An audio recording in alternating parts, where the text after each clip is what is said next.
Sana hindi na ako sumugal sa'yo. Sana pala hindi na ako naniwala sa'yo.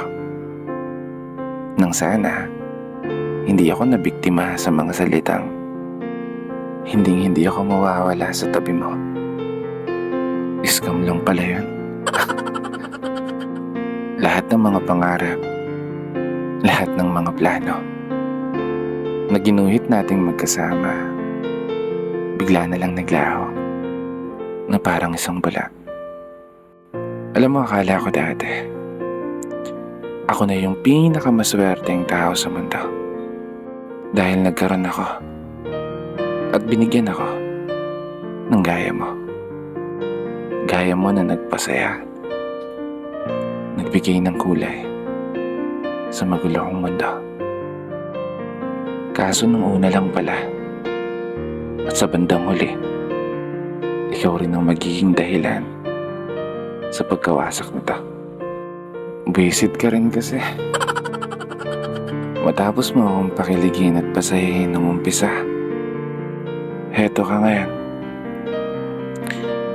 Iiwan mo rin pala akong mag-isa.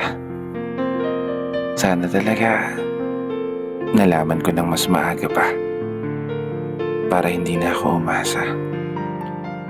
Para hindi na ako mas lalong nangarap na kasama ka hanggang dulo.